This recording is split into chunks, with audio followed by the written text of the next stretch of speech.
Je me présente, Ali Triki, je suis développeur senior Java et je suis team lead au sein d'Inside. Et aujourd'hui, ben, on va parler de test-driven development. Je commence par les ressources parce que pour moi, c'est extrêmement important. J'ai cité deux ressources sur ce sujet. Le premier, il s'appelle Kent Beck. C'est la personne qui a introduit les test-driven development, donc c'est lui qui l'a créé. Et il a aussi créé le Extreme Programming. Il faisait partie des 17 signataires sur le manifeste agile, l'agilité qu'on connaît tous aujourd'hui. Un des pionniers des design patterns, le créateur de JUnit pour les gens qui font du Java et tout ce qui commence par XUnit sur les autres langages. Et il a un super livre si vous voulez aller plus loin sur le sujet, qui s'appelle Test Driven Development by Example. Le deuxième, c'est Robert C. Martin, plus connu comme Uncle Bob. C'est l'un des développeurs les plus connus au monde. Il était aussi signataire du Manifeste Agile. Il a créé le Manifesto for Software Craftsmanship, un des pionniers du principe solide et d'ailleurs une des personnes qui les a créés. Et il a deux parmi les livres les plus importants dans le monde du développement aujourd'hui, Clean Code et Clean Architecture. Il a aussi Clean Craftsmanship et Functional Design qui sont des livres qui sont très très importants. Donc, si vous voulez aller plus loin sur le sujet, je vous invite à regarder les publications et les livres de ces deux personnes-là. Déjà, est-ce qu'il y a des développeurs parmi nous? Oui, moi je suis développeur. Je vais vous poser une petite question. Ce n'est pas des questions pièges, mais c'est quoi les objectifs d'un test unitaire pour vous? C'est tester les fonctionnalités dans le programme, dans l'application, disons. Couvrir Ok, le plus tôt possible des scénarios dans l'application. d'accord. Ok, Et assurer plutôt par la suite la non-régression, hein. ok. Mais il y a d'autres objectifs. Bah, du coup, en fait, les principaux objectifs d'un test unitaire, c'est la documentation. Personnellement, je préfère lire une suite de tests que lire une page wiki de 5 pages sur un sujet, parce qu'une suite de tests, ça va me présenter toutes les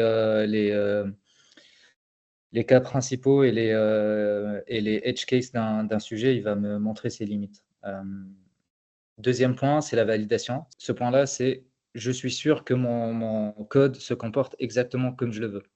Et c'est aussi une sorte de sécurité pour moi. La partie la plus importante pour moi, c'est le refactoring. Quand tu parlais de non-régression, ça rentre dans cette partie-là.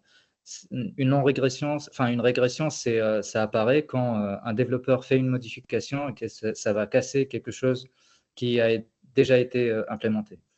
En fait, si on veut faire du refactoring ou rajouter du code, si on a une suite de tests qui est extrêmement bien faite, on aura un test qui va plus marcher et du coup, on va s'apercevoir avant de pousser le code en prod qu'il y a un problème. Donc, on va le corriger. Et un dernier élément, c'est un élément de design. Ça va nous permettre de bien architecturer notre application dans le sens où toutes les classes et toutes les méthodes dans notre application doivent être testables et doivent être unitaires.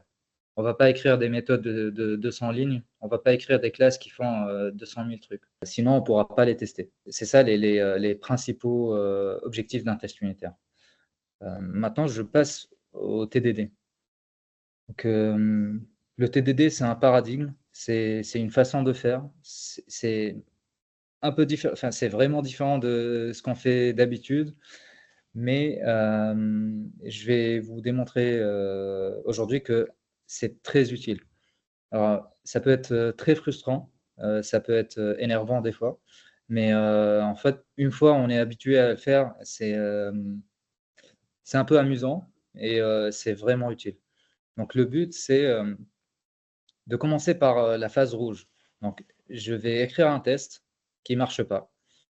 Généralement, quand on commence à écrire le test, il ne va pas compiler parce que les classes ou les méthodes qui sont supposées, qu'on est supposé tester, elles n'existent pas encore. ou elles ne font pas ce qu'on veut. Donc, code, enfin, le test, il ne va pas compiler. Et une fois on a créé les classes, il va pas, il va fail.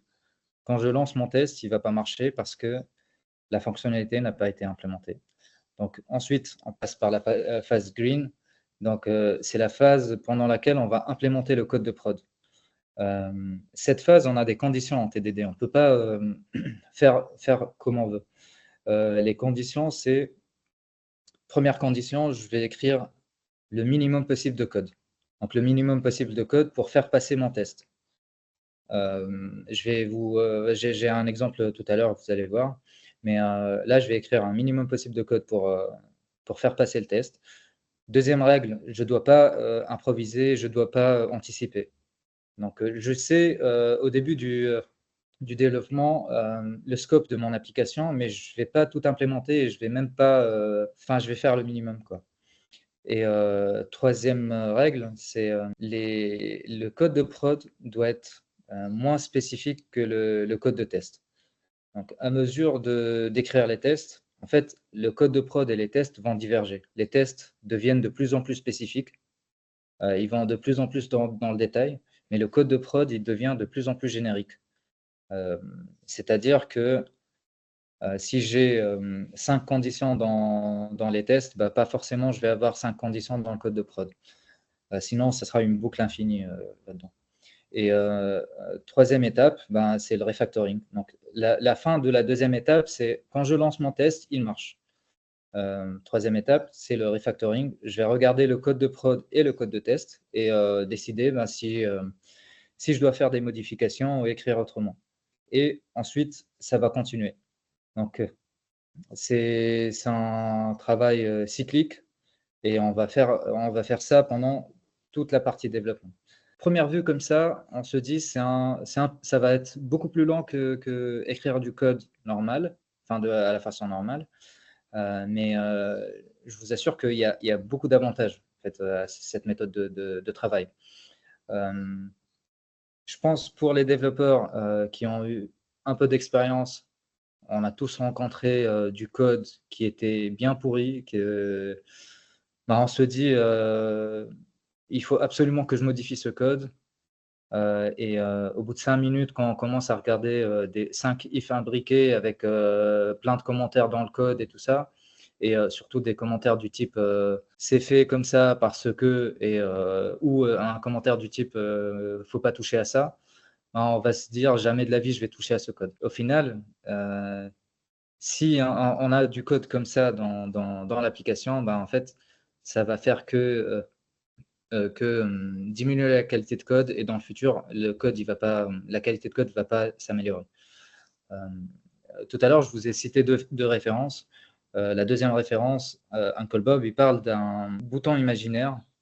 Imaginez que vous avez un bouton qui vous permet de savoir et d'être sûr, de savoir ce qui marche et ce qui ne marche pas dans votre application et d'être absolument sûr que vous n'avez rien cassé. Ce bouton, si on fait du test de la manière classique, il ne nous assure pas qu'on n'a rien cassé. Et d'ailleurs, c'est pour ça qu'on fait des tests de non-régression, que les QA ils font des tests de non-régression derrière et tout ça. Parce que les tests unitaires, ils sont écrits à la fin de la phase de développement.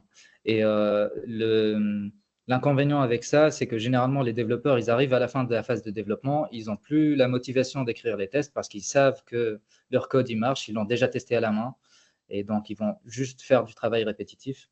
Il y a aussi le fait que si on a dépassé sur le temps du ticket ou de la feature, ben, on ne va juste pas écrire des tests ou écrire la moitié des tests et créer un ticket pour les implémenter plus tard, chose qu'on sait tous qu'on ne va jamais faire. Pour les développeurs plus juniors qui n'ont pas rencontré de code comme ça, je vous assure que vous allez le rencontrer très prochainement. Enfin, le deuxième avantage, c'est en fait, en faisant ce travail de cycle, on est absolument sûr que notre code il marchait à 1 minute. Parce que, ben, en fait, on est passé du rouge à vert, refactoring, rouge. Donc, quand j'arrive ici, je sais absolument que mon code il marchait il y a 1 ou 5 minutes. Je ne vais pas faire du développement pendant 2 heures ou 2 jours et pour à la fin m'apercevoir qu'il y a un bug et je dois trouver l'endroit où j'ai introduit ce bug. Je vais vous faire un exemple. Ça va être un peu lent pour les gens qui sont pas développeurs. J'ai écrit un peu des spécifications. Ça peut être dans le format d'un Jira ou d'un truc comme ça. C'est un peu plus spécifique que ce qu'on rencontre aujourd'hui comme développeur, mais c'est fait aussi pour les gens qui font pas, enfin, qui sont pas développeurs. Donc le but, c'est de mettre en place un panier sur un site e-commerce, donc un shopping cart. Ce panier, il va avoir plusieurs méthodes. Première méthode, c'est get items, donc récupérer les objets qu'on a mis dans le panier. Deuxième méthode, add items. Troisième, remove items. Et la quatrième, c'est get total amount pour avoir le prix de tous les, enfin, la somme de tous les prix des produits qu'on a mis dans le panier. J'ai mis quelques règles ici. Par exemple, dans add items, si le nom est invalide, ça veut dire le nom du produit que je veux mettre dans mon panier est nul ou bien vide. Ou si le prix est négatif ou égal à 0, bah, ça va lancer une exception. Donc, bah, je vais commencer à écrire le code. Je commence par créer ma classe de test. Et ça, si on était en train de faire du développement classique, on ne va pas le faire là, mais on va le faire dans 4 ou 5 heures, quoi. Donc, je vais l'appeler shopping cart test. Et là-dedans, je vais créer un test, create cart, et je vais faire shopping.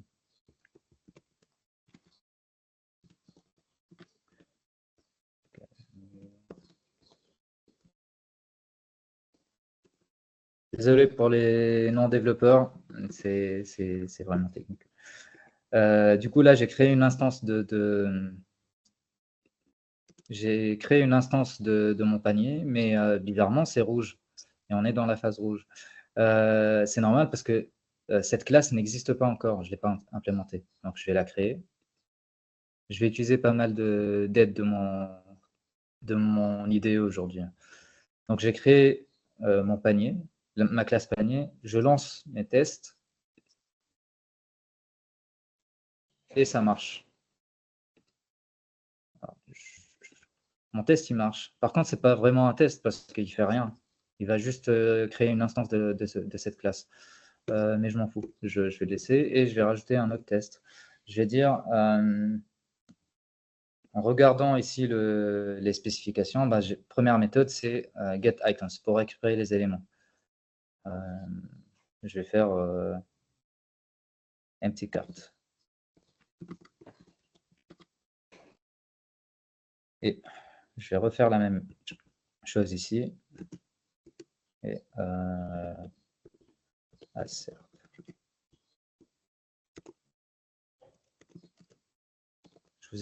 Je vous explique un peu plus tard. 0.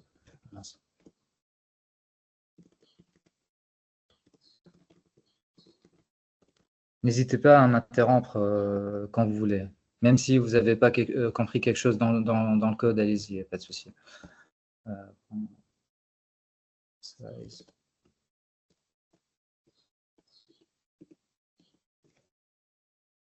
Ok, donc là, je vais ramener ça.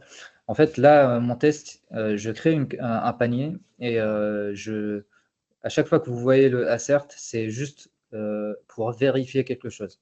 Donc là, je vais vérifier l'égalité de ces deux-là. Donc, je vais vérifier que la taille de tous les éléments dans le panier est égale à 0 parce que le panier il est vide. Mais par contre, mon code il est rouge bah, parce qu'il n'y a pas encore cette méthode-là. Donc, on va la créer.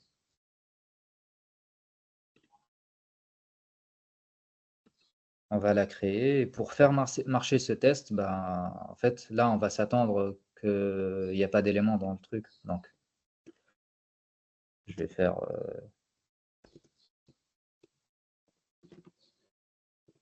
mince.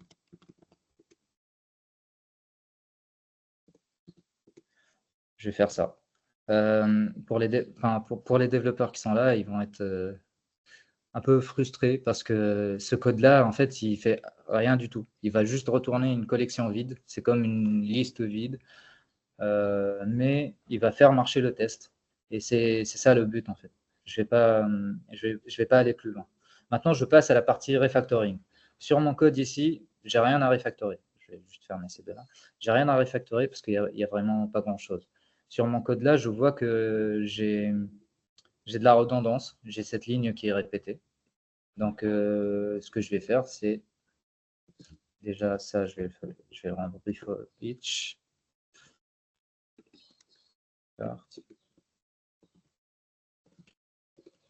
Et ici, je vais le virer. Donc là, ça, c'est un test, mais ça, c'est du code qui est lancé avant tous les tests. Donc, avant chaque test, j'ai un élément carte que je vais créer un nouveau panier et le test, bah, il va utiliser ce panier pour faire ce qu'il veut. Donc ça, c'est la phase refactoring. Maintenant, je passe au test suivant. Je vais regarder mes spécifications et je pense que je vais passer sur la partie ajout de items. Donc, je vais dire, sur la partie ajout, on dit que si on rajoute un élément dans le panier mais qui a un nom nul, ça va lancer une exception. Donc, ce que je vais faire, c'est add item without name.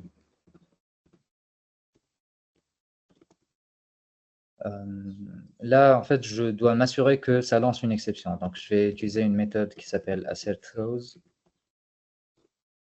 Et l'exception, elle s'appelle comme ça, en classe. Et le code que je dois lancer, il est là. Carte.addItems. Add item. Et cette méthode, elle prend en paramètre le nom de l'item que je dois rajouter et son prix. Donc, je vais mettre nul parce que je teste le cas nul. Et le prix, ça va être 1,20 €. Allez, tac. Donc là, mon code, il est rouge parce qu'on est dans la phase rouge. Il va me dire, je ne connais pas cette classe-là et je ne connais pas cette méthode-là. Donc, je vais créer la classe et la méthode.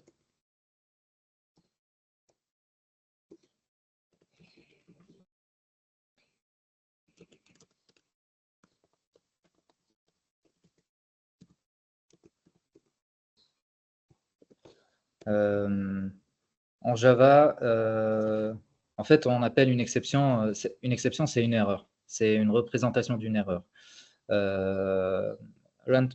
Runtime exception, c'est un type d'exception en Java. Et du coup, j'ai créé un type d'exception qui hérite de cette exception-là. Donc, si je retourne ici, bah, lui, il est plus rouge. Mais par contre, je n'ai pas une méthode qui s'appelle addItem. Donc, je vais la créer. Et bah, pour faire marcher mon code, qu'est-ce qu'il faut faire?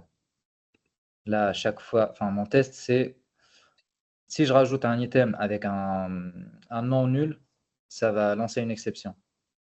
Voilà, du coup, je vais lancer juste l'exception. Là, je lance une instance de mon exception. Et c'est tout.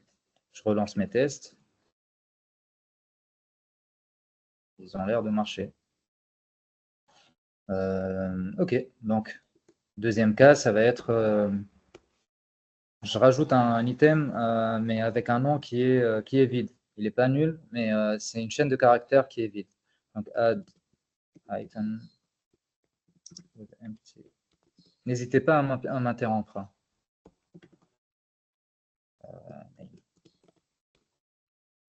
Du coup, ça va être la même chose. Je m'attends que mon code il lance une exception, mais là, à la place de nul, bah, je vais faire ça. J'envoie une chaîne de caractères qui est vide et je lance mon test et ça marche. En fait, le truc, c'est que c'est vraiment bizarre de faire ça parce que en tant que développeur, je sais exactement ce que je dois mettre dans cette méthode. Je sais exactement ce que je dois mettre dans cette méthode-là, mais je ne le mets pas. Je ne le mets pas directement pour éviter d'oublier des cas. mais aussi pour respecter aussi la façon de faire du TDD. Donc, je passe à l'étape suivante. En fait, là, on a fini ces deux-là. Et si j'ai un prix qui est égal ou inférieur à 0, ça va lancer la même exception. Donc, pareil, je vais faire tac, add item, add free item. Donc, je m'attends à ce que ça lance une exception, la même. Mais là, je vais dire, je vais créer une pomme. Et elle va avoir un prix de 0. Je lance mon test.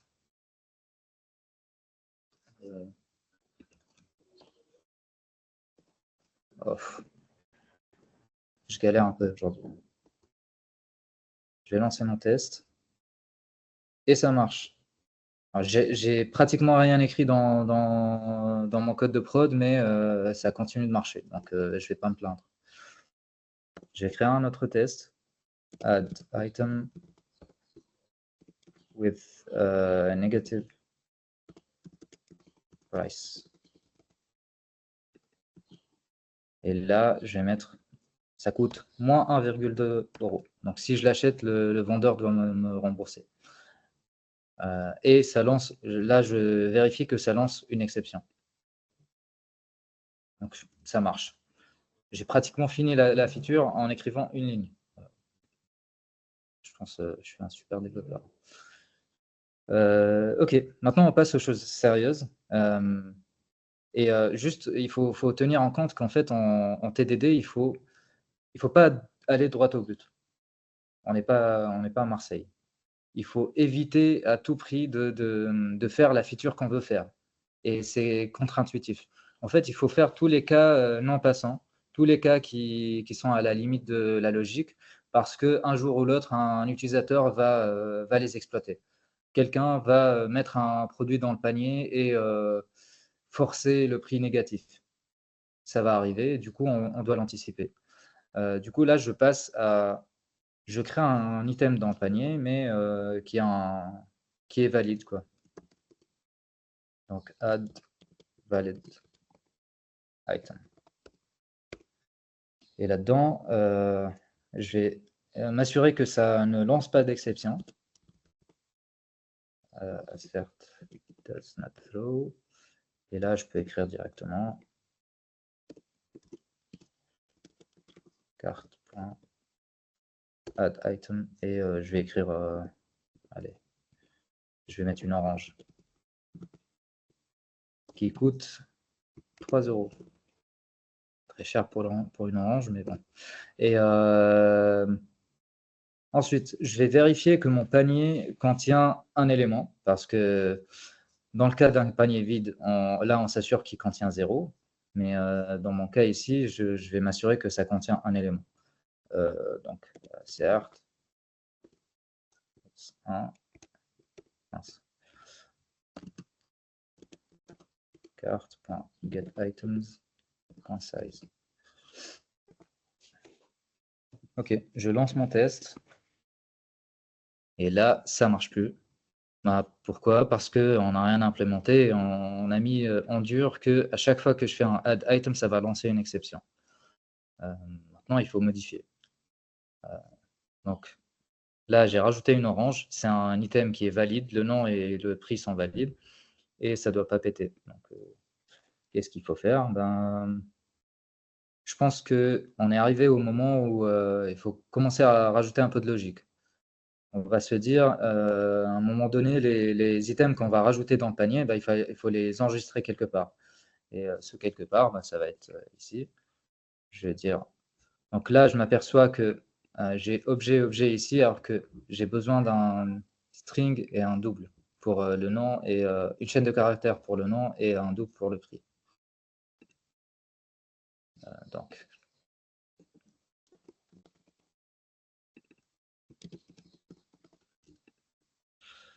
ici, c'est pareil.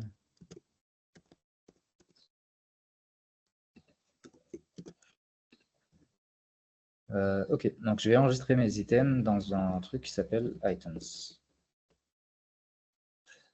Au début, il va commencer vide.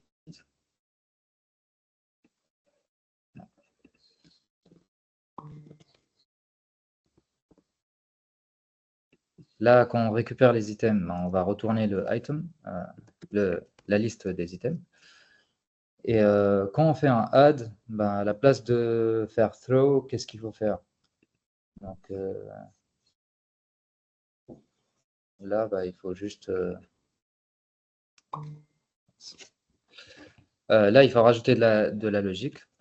Donc là, c'est name et là, c'est price.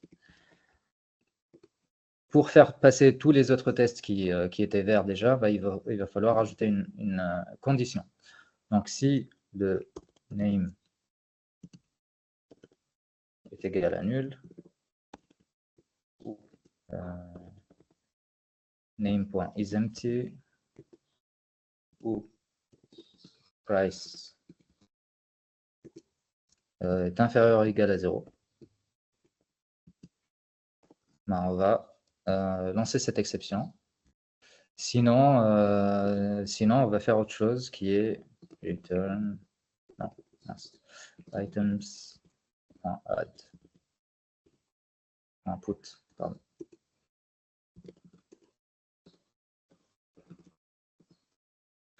Ok, donc là, si on a un item qui n'est pas valide, on va lancer l'exception, sinon ben, on va le mettre dans la liste et quand on fait le get items, ben, on va le récupérer. Tac. Donc là, c'est incompatible parce que c'est un double.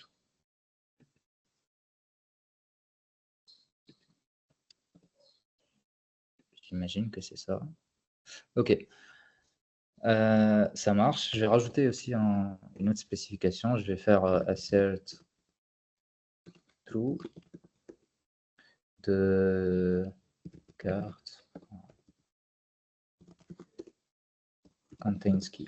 Donc on va s'assurer que, en fait, c'est une sorte de tableau, la map, et c'est un tableau de clé-valeur. Et donc on va dire que on veut s'assurer que la map, enfin que mon objet carte, il contient cette clé-là. Et si je lance, ça doit marcher. Et bien ça marche.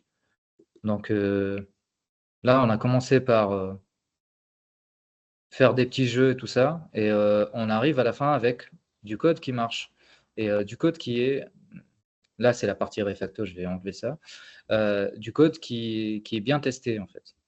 Je passe à la partie suivante qui est un peu plus, je pense que c'est un peu plus compliqué. Donc c'est la suppression d'un item. Première condition, c'est que si le panier est vide, ben, en fait ça lance une exception. Donc je vais faire tac, remove from empty cart. Je vais dire assert rows.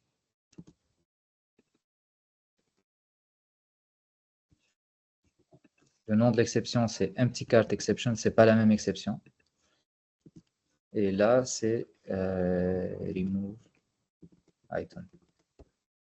Et le remove item, il va prendre un paramètre qui est le nom de l'item. Donc, je vais dire, allez, je vais enlever une pomme. Donc là, mon panier est vide parce que ce test-là, il a été lancé avec une nouvelle instance du panier. Il est vide. Et je dois vérifier que ça lance une exception quand on essaie d'enlever un produit d'un panier vide. Donc pareil, en fait, il ne connaît pas ce type d'exception. Tac. Je vais créer l'exception. Et il ne connaît pas cette méthode. Du coup, on va la créer. Donc là, la méthode, qu'est-ce qu'elle va faire? Elle va juste lancer une exception.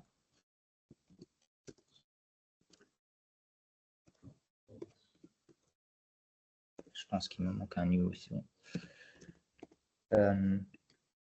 Pareil, là, un développeur, il sait que pour supprimer un élément du panier, ben, on ne va pas juste lancer une exception. Là, c'est vraiment un cas spécifique. Et là, j'écris du code que je sais que je vais modifier après, mais je l'écris quand même. Donc, Deuxième cas, c'est je vais enlever un produit qui n'existe pas dans la carte. Et ça va renvoyer encore une autre exception. Et du coup, je vais faire remove item not in cart.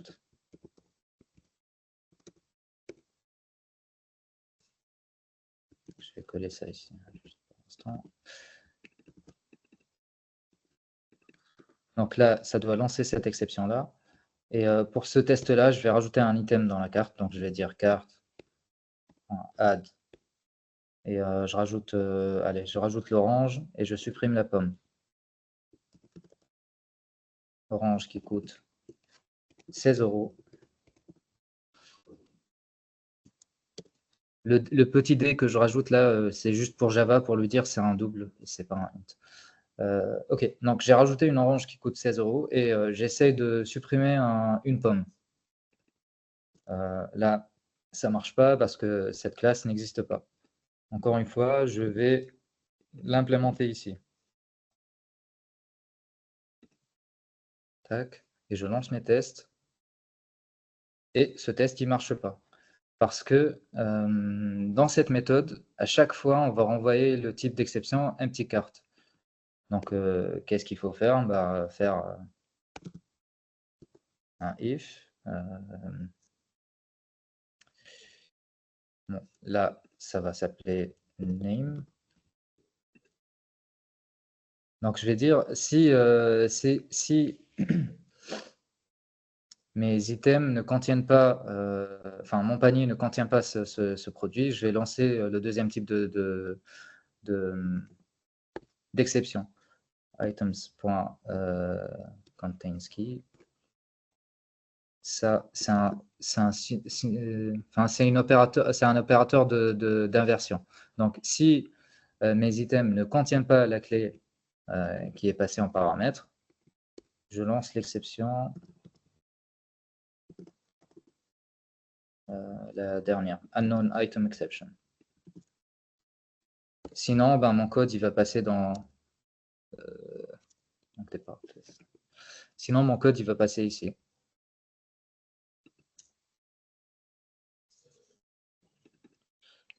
J'ai ce test-là qui fail. Pourquoi? Eh ben, parce qu'il n'y a pas la condition.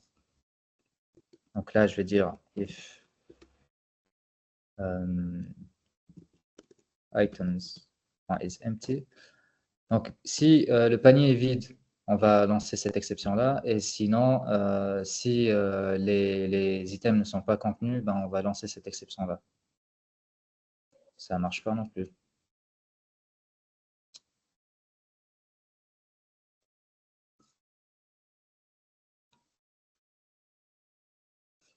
C'est un empty cart exception.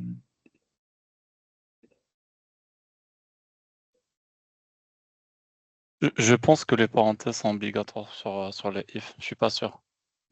Tu vas dire ça? Non. Par contre, je pense que j'ai inversé le truc, peut-être. Ouais, là, ça marche. En fait, la condition elle devrait passer en premier, celle-là. Parce que bah, sinon, il y a un autre type d'exception qui est lancé. Je vais vous expliquer. Ouais, je vais vous expliquer pendant Refacto, qui est maintenant. En fait, là, mon test, il passe, mais je m'aperçois que, en fait, cette liste-là d'éléments dans mon panier, en fait, si la liste est vide, la liste ne contient pas le name. C'est pour ça que quand j'ai mis cette condition-là en premier, à chaque fois, on rentrait dedans et on ne passait pas à l'exception d'après. Du coup, je vais laisser dans cet ordre-là parce que la spécification m'a demandé de garder explicitement ce type d'exception. OK. Donc là, tout marche bien pour l'instant. Et le dernier cas, c'est je vais supprimer un élément qui existe dans la liste. Du coup, je vais dire test,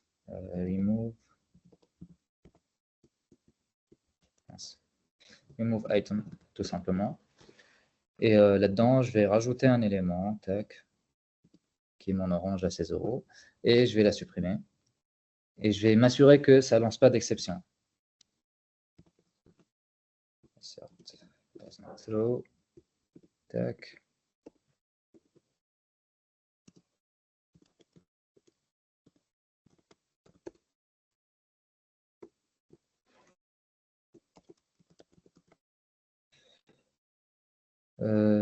Ok, là je m'assure que ça lance pas d'exception et je m'assure que le panier il redevient vide après que j'ai supprimé l'élément. Donc, je pense que je l'ai ici ce test quelque part. Il est là.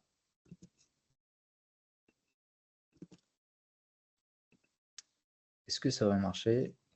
Forcément, ça marche pas parce que la méthode remove item, tout ce qu'elle fait, c'est elle lance des exceptions en fait. S'il est vide, il lance une exception et si il n'est pas dans le panier, ben, ça va lancer une exception. Mais sinon, on va juste faire items remove du nom de l'item. Tac.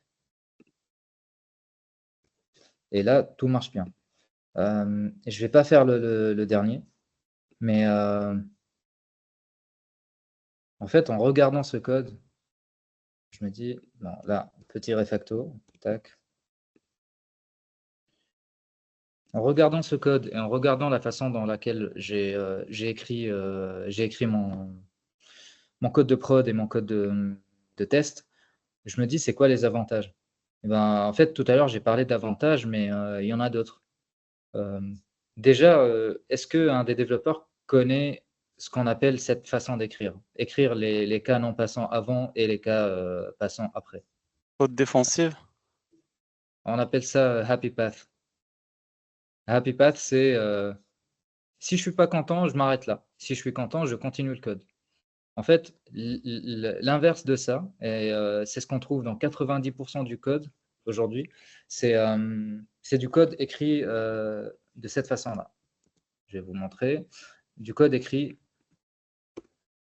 if, si ça, c'est pas vide, et où est-ce qu'il est? Enfin, si ça, c'est pas vide, et ça, c'est pas vrai, du coup, ça contient la clé. Désolé, je suis passé en QWERTY, je ne sais plus comment écrire un et commercial. Ok, donc on va trouver un truc comme ça. On va faire ça. Sinon, je vais rajouter les conditions après. Bah, si cette condition-là, elle n'est pas gérée, je vais lancer cette exception. Si cette condition-là n'est pas gérée, je vais lancer l'autre exception. Comme ça, en fait, ça paraît logique, mais le problème, c'est qu'en fait, une méthode, généralement, ce n'est pas une ligne. Ça va être une dizaine de lignes. Et ça va être beaucoup de logique. On peut avoir des if qui sont imbriqués. On peut avoir des cases. Problème avec ça, c'est qu'on va toujours avoir de la logique qui va aller de plus en plus loin vers l'indentation à droite. Et vers la fin, on va avoir 50 000 cas d'erreur, soit des exceptions, soit des retours spécifiques. Et en faisant le happy path, ben, en fait, toutes les erreurs, elles sont gérées au début. Et une fois que je passe les erreurs, ben, tout le code que je vais trouver après, ça va être du code qui est fonctionnel. Je peux faire un petit espace ici comme ça. Et là, tout mon code ici, là, ça va être du code qui est bien. Je ne vais pas laisser le code comme ça non plus. L'autre avantage, c'est je vais lancer un truc. Là, j'ai lancé tous mes tests unitaires, ils marchent, mais je vais lancer un truc que adorent les managers. C'est la couverture de code. Là, je lance avec une couverture. Là, mon code, il est testé à 100%. C'est quelque chose qu'on voit très, très rarement aujourd'hui. Tout à l'heure, je parlais de quand on écrit le code de prod, donc cette classe-là, le shopping cart, et ensuite on va écrire les classes de test. Bah, généralement, on va essayer d'aller dans toutes les branches de if, essayer de passer le plus possible dans le code, juste pour avoir du 80%. C'est quelque chose qui est un peu débile. C'est quelque chose qui peut nous amener à voir du code des tests qui ne testent rien. Un test qui va juste passer dans toutes les branches ici et il ne va rien tester à la fin. Mais la couverture, elle va être géniale. Mais là, je sais que je suis couvert à 100% avec des vrais tests. Je vais lancer un autre truc qui n'est pas très connu. C'est quelque chose qu'on appelle des tests de mutation. Généralement, moi, personnellement, je lance les tests de mutation à chaque fois que je fais du dev avant de pusher. Et là, sur IntelliJ, j'ai un petit outil qui s'appelle PyTest. Et je lance les tests de mutation et je vais avoir un rapport. Et je vous explique ce que ça fait. Alors, le test de mutation, il a testé le shopping cart. Il a testé toutes les lignes. Il a testé 7 mutations différentes avec des test strength de 7 sur 7. Et je vais vous expliquer. En fait, à chaque fois qu'il va trouver une méthode, il va essayer de la casser, tout simplement. Quand il trouve une méthode, par exemple, qui prend un string et un double, il va essayer de lui passer des paramètres qui sont à la limite, des choses négatives, des choses très, enfin, un prix qui est très, très, très grand, des chaînes de caractères vides, des choses comme ça. Et là, en fait, tout est catché. Là, je peux voir que replaced return with collection empty map, killed. Killed, ça veut dire ça a été attrapé par le code. Donc là, il a passé. Attends, c'est quoi? Je pense que c'est lui. Là, il retourne quelque chose de vide, mais c'est attrapé dans le code. Ici, il va essayer de negated condition. En fait, il va inverser la condition ici, inverser ici, inverser la condition là. En fait, tout est attrapé. Et le TDD ne permet pas de garantir qu'on on a fait un test de mutation, mais c'est complémentaire. Parce que si je lance un test de mutation et je trouve qu'il y a quelque chose qui n'est pas attrapé, bah, en fait, c'est quelque chose auquel je n'ai pas réfléchi. Et donc, automatiquement, je vais écrire un test unitaire qui va fail, mais que je vais implémenter pour le rendre, pour que ça remarche, quoi. Donc, ça, c'est deux parmi les avantages de test unitaire. Il y a un autre truc qui est très important, c'est là, je sais que tout marche bien. Si j'écris un autre test unitaire qui est, allez, Toto, et je commence à taper des choses, ça va être rouge, je vais écrire du code, ça ne va pas marcher. Je sais que tout marchait bien il y a 1 minute, ou il y a 2 minutes, ou il y a 5 minutes. C'est des cycles très courts, et je sais exactement où se trouve l'erreur. Par contre, si j'écris toute cette classe-là, ce qui est logique, hein, c'est une classe qui est très simple, qui ne demande pas vraiment de réflexion, qui prend 2 neurones pour écrire. Si j'écris toute cette classe-là et j'oublie, par exemple, là, j'ai comparé le cas où j'ai un string, j'ai une chaîne de caractères vide et j'ai une chaîne de caractères pas vide, mais avec aucun caractère dedans. Enfin, soit nul, soit avec aucun caractère dedans. Si j'oublie de faire un des deux cas, qui arrive assez souvent, au final, en fait, je dois débugger et je dois chercher pour trouver l'erreur.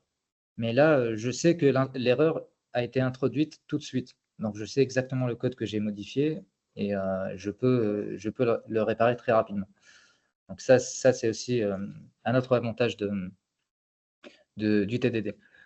Maintenant, tout à l'heure, j'ai dit tout le monde rend compte du code de prod qui est pourri, tout ça. Moi, mon code, il est absolument parfait. Je suis le meilleur développeur au monde. Par contre, dans 1 semaine ou 2, quelqu'un d'entre vous va passer sur mon code, il va se dire, enfin, il va avoir un problème en prod et il va se dire, en fait, les items qui ne sont pas valides, qui ont un nom qui est pas bien ou qui ont un prix qui est pas bien, ils sont logués dans les logs de prod de la même façon. Comment dire? C'est la même exception, en fait, item validation exception qui est lancée et il n'y a pas de commentaire, il n'y a rien du tout. Donc, il va se dire, c'est qui la personne qui a écrit ce code pourri? Il va faire un petit git blame et il va trouver mon nom. Et avec un peu de chance, je serai plus dans la même mission que lui, donc je serai pas humilié. Mais donc, ce qu'il va faire, c'est, on va lui dire, cette classe, elle a été faite en TDD, tu peux faire confiance à ce code. Et tu peux faire confiance à ces tests. Du coup, il va rajouter un test. Donc, il va se dire, allez, là, c'est tous les tests de vérification des validations des items. Du coup, il va se dire, allez, ça, je vais le mettre dans une variable, exception, et je vais m'assurer que assert equals, que mon exception, non, que le message d'erreur dans mon exception, c'est invalid. C'est quoi, là, c'est quoi? C'est le name, invalid name est égal à exception. Get message. OK, on va faire pareil ici.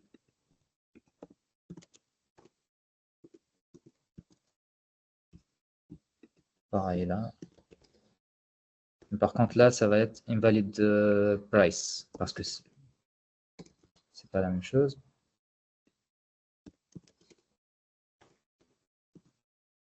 Invalid price. Il va relancer ses tests. Alors là, il a 4 tests qui fail. Pourquoi? Parce que il s'attend à un message invalid name, mais il a un nul. Donc, il va le réparer. Là, à la place de renvoyer item nanana, on va rajouter un petit message dedans, dans le log, enfin dans l'exception qui s'appelle invalid name. Certains vont voir qu'il y a un problème. Non, pas tout de suite. OK, là, il va me dire je crée un constructeur. OK. Ça, c'est des choses spécifiques à Java. Il n'y a pas besoin de les connaître. OK, donc là, ça compile. Je lance. Alors, j'ai 2 tests qui sont passés, mais il y a 2 tests qui passent plus. Et les tests qui passent plus, c'est les problèmes avec le prix. Et là, je me rends compte que, en fait, ce code-là, il est géré quand il y a un problème sur le nom et quand il y a un problème sur le prix. Donc, je vais sortir cette condition-là. Tac. Je vais dire if. Tac. Je lance la même exception, mais avec un invalid price.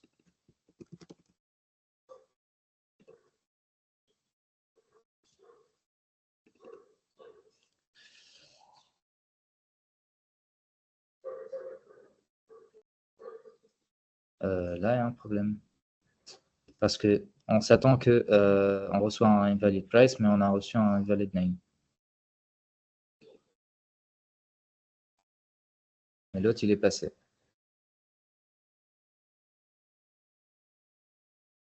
Dans le cas de ton test, tu avais mis un nul sur invalid price. Dans le test qui est incorrect, je pense. Ici? Oui.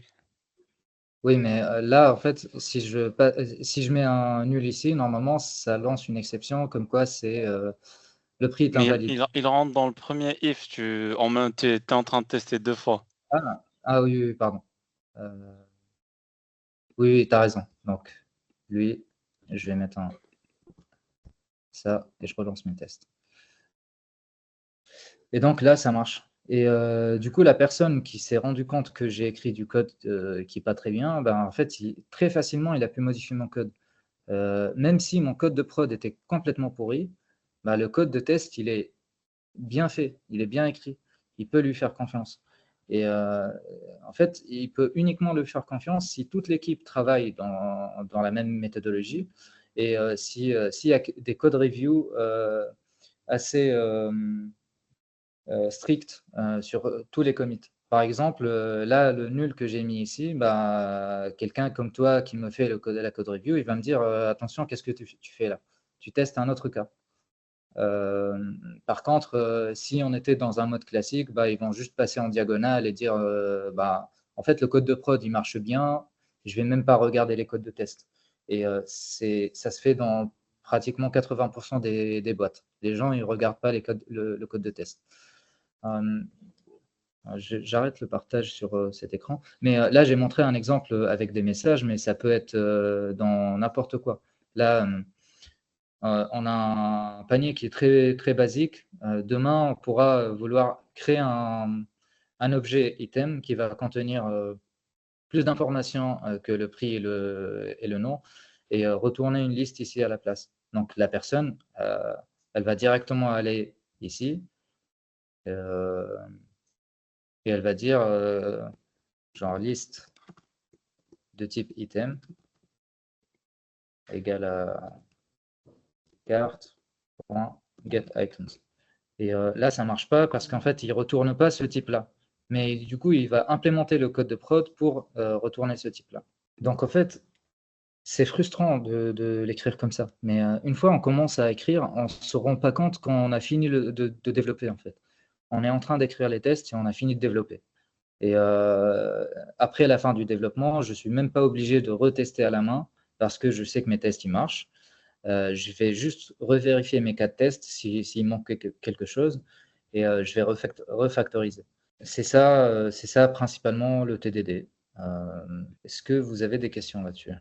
Je voulais te remercier sur la présentation qui était super claire. Je voulais juste rajouter que moi, personnellement, en tant que développeur, ce que je ressens quand j'écris des tests, personnellement, je suis pas aussi poussé sur la partie TDD. Je privilégie plus les tests qui passent, puis après les tests qui passent pas, et puis je fais des allers-retours pour voir si tout fonctionne bien.